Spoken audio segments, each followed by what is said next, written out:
Welcome back to the channel. It's the one HODL's Legacy Tier Strategies. It's the channel name. Back in here with another video. It's been about 2 weeks since my previous video. As we're now in the thick of things when it comes to the race to the presidential election here in the U.S.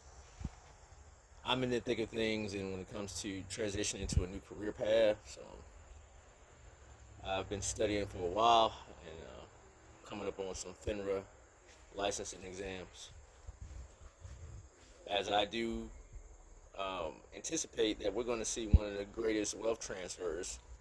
Well, we're in the midst of one of the greatest wealth transfers in the history of the U.S. Is all that wealth has been accumulated by progenitors of today's generations. You know, your grandparents. Well, maybe not yours. If you're lucky enough, your grandparents and whoever else. Trusts, deeds, things are getting signed, things are getting passed around. So, you think about it, the best way to make the money is to get in the industry where the money is flowing. Set yourself up to be almost like a broker or a dealer of whatever's going on there.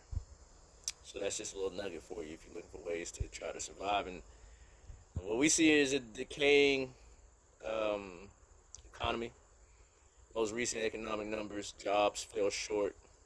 Only 800,000 jobs were added, I think, to the economy recently, which is less than expected, showing that there's a slowing of new job openings or job creation. And, that's what comes with it. Inflation still increasing. Not the rate. We're seeing disinflation, supposedly, right, by their metrics, but inflation is still going up, right? It's still accelerating. You go to check, some of the tickers on U.S. National Debt.gov or whatever the website is. You'll see national housing average about a little over $400,000, with the average income is still shy of 40,000. So it's definitely 10x of what you would earn to be able to purchase the average home. We see that cryptocurrency market looks poised, in my opinion.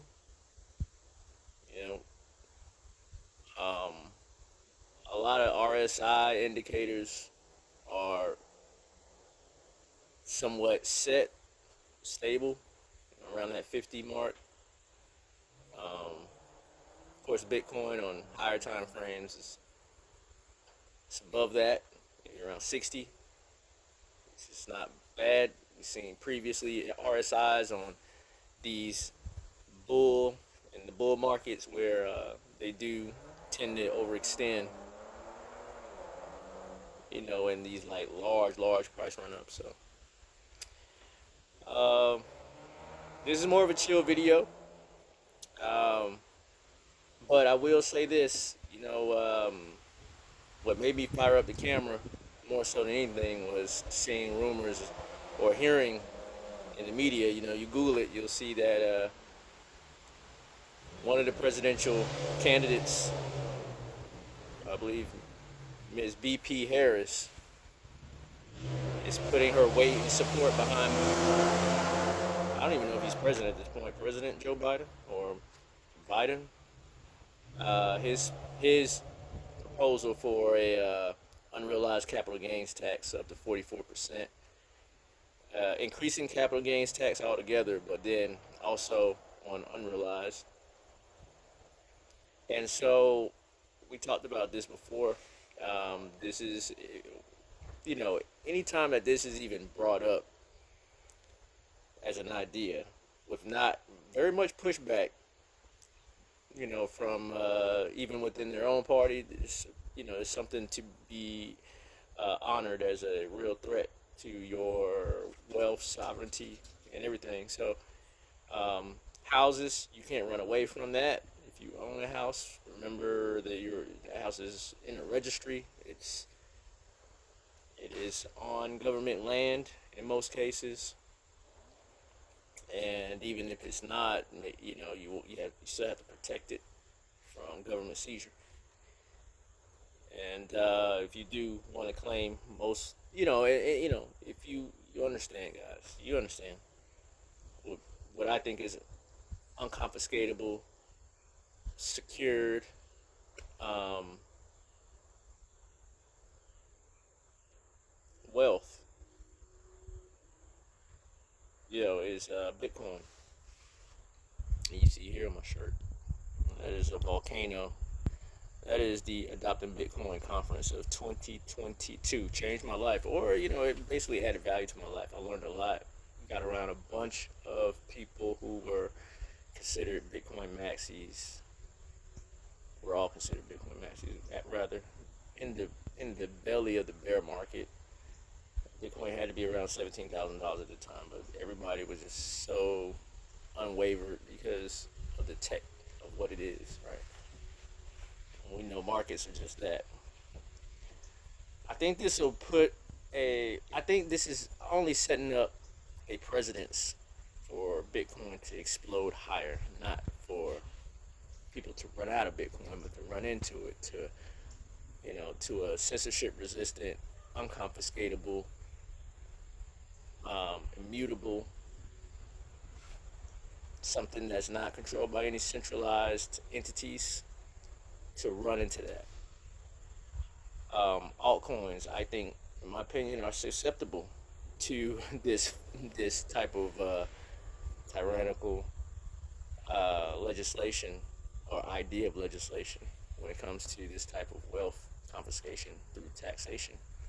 Gosh, these are bars. Because of the fact that they have a central issuer, they have centralized points of control, vulnerabilities, attacks, vectors, unlike Bitcoin. So if some people, I think, contrary to belief, that's why I say Bitcoin does fantastic either way, depending on who's elected.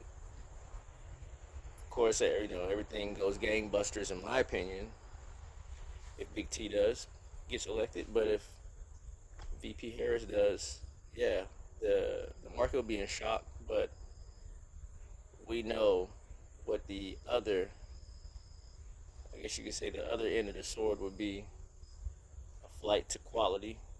If you don't trust your government, and if you don't trust how the world is going, and if you're frightened, and this is not me, this is not my words, this is me parroting Larry Fink, the CEO of BlackRock. All right. Anyways, y'all, non KYC Bitcoin. Anyone?